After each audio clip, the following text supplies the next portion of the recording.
வணக்கம், நான் உங்கள் ஆர்ஜே ஆனந்த். நச்சின 4 வார்த்தை பாட்காஸ்ட் சீரீஸோட 13வது எபிசோடு இது. இன்றைக்கி வேர்ல்டு சீனியர் சிட்டிசன் டே. ஸோ அதனால் அந்த சீனியர்ஸ் அப்படின்னு சொல்லக்கூடிய மூத்தவங்க இருக்காங்களே நமக்கு, அவங்கள பற்றி ஒரு சில விஷயங்களை ஷேர் பண்ணிக்கலான்னு வந்திருக்கேன்.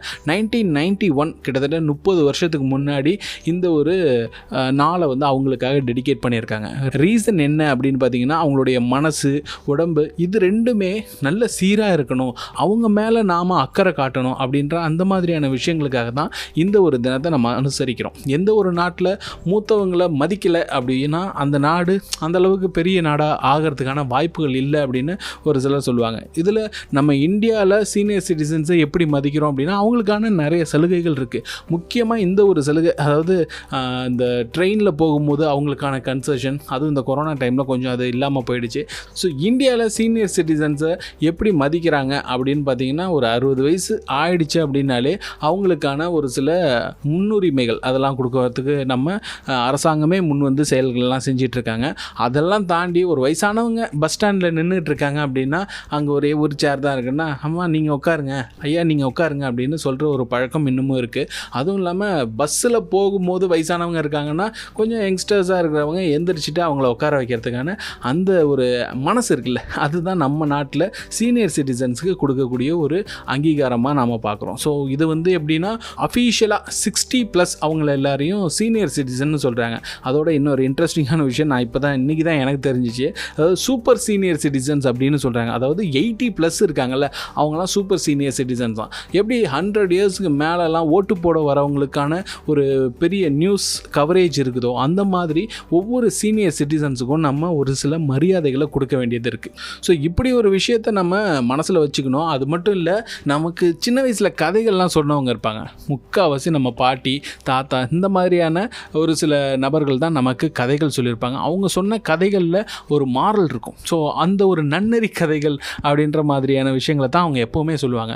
அதாவது ஒரு நாலேஜ் இருக்குது அவங்களுக்கு அப்படின்னா, அதை அடுத்த ஜெனரேஷனுக்கு கொண்டு போகிறது அவங்களுடைய கடமையாக அவங்க எடுத்து செஞ்சிட்ருக்காங்க. அப்படி பார்த்தா என்னுடைய பாட்டி எனக்கு நிறைய கதை சொல்லியிருக்காங்க. அதுலேயும் ஒரு சில விஷயங்கள் கதைகளையும் தாண்டி சொல்லியிருக்காங்க. அதெல்லாம் பார்த்திங்கன்னா எனக்கு ரொம்ப வியப்பாக இருக்கும். எப்படி இந்த பாட்டிக்கு இவ்வளோ தூரம் விஷயம் தெரிஞ்சிருக்கு. அவங்க வந்து 1வது மட்டும்தான் படிச்சிருக்காங்க, அதுக்கு மேலே படிக்கலை.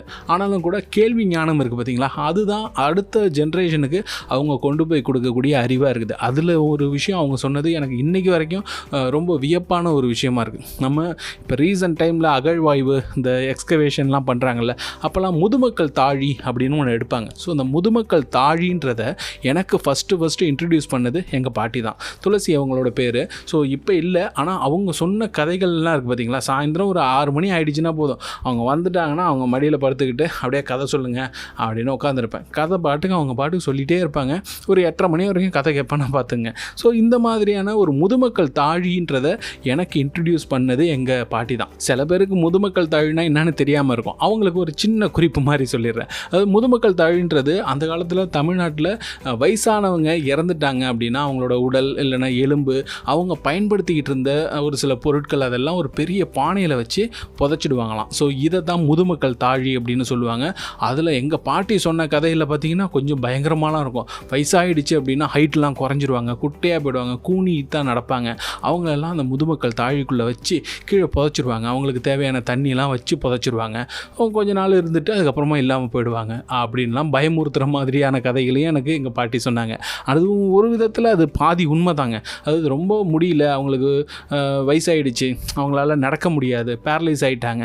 அந்த மாதிரியான சுச்சுவேஷன்ஸில் அந்த காலத்தில் அந்த முதுமக்கள் தாழியில் மனுஷங்களை உட்கார வச்சு கீழே புதைச்ச அந்த ஒரு சில ஆதாரங்களும் நமக்கு கிடைக்க தான் செய்யுது. ஸோ இது மாதிரி முதுமக்கள் தாழின்ற ஒரு விஷயத்தை எனக்கு இன்ட்ரடியூஸ் பண்ண எங்கள் பாட்டி மாதிரியே பலருக்கும் பல விஷயங்களை இன்ட்ரடியூஸ் பண்ணியிருப்பாங்க. அப்படிப்பட்ட பாட்டி சொன்ன கதை இருக்குது பார்த்திங்களா, அதுக்கு மட்டும் என்றைக்கும் வயசே ஆகாது. நம்ம இன்றைக்கி நினச்சி பார்த்தா கூட ஆஹா ஆமாம்ல, பாட்டி இப்படி ஒரு கதை சொன்னாங்கள்ல, தாத்தா இப்படி ஒரு கதை சொன்னார்ல அப்படின்ற ஞாபகம் வரும். இப்போ காலம் மாறி போச்சு, பெரியவங்களுக்கு மரியாதைலாம் கொடுக்கறதில்ல அப்படின்ற மாதிரியான ஒரு சில விஷயங்கள் நடக்குது. அந்த காலத்துலேருந்தே இது இருக்க தான் செய்யுது. இப்போ ரீசெண்டாக கொஞ்சம் அப்டேட் ஆகிட்டாங்க. பூமர் அங்கிள் பழம் அப்படின்லாம் கிண்டல் பண்ணுறாங்க. அவங்கக்கிட்டேருந்து நாம் கற்றுக்க வேண்டிய விஷயங்கள் நிறைய இருக்குது அப்படின்றது மட்டும் என்றைக்கும் மறுக்கவே முடியாத ஒரு விஷயம். ஒரு நீதி கதை கூட இருக்கும். வயசானவங்கள்லாம் நாட்டுக்கு தேவையில்லை அப்படின்னு ஒரு ராஜா எல்லாரையும் கொல்ல சொல்லிட்டதாகவும், அது இந்த நாட்டில் பஞ்சம் பட்னி வரும்போது ஒரே ஒருத்த மட்டும் விவசாயத்தை கரெக்டாக பண்ண மாதிரியும், அது எப்படி பண்ண பண்ணான் அப்படின்னு கேட்கும்போது எங்கள் தாத்தாவை நான் எங்கள் வீட்டுக்குள்ளேயே ஒளிச்சு வச்சுருந்தேன் அப்படின்ற மாதிரியான ஒரு கதை கூட வரும்.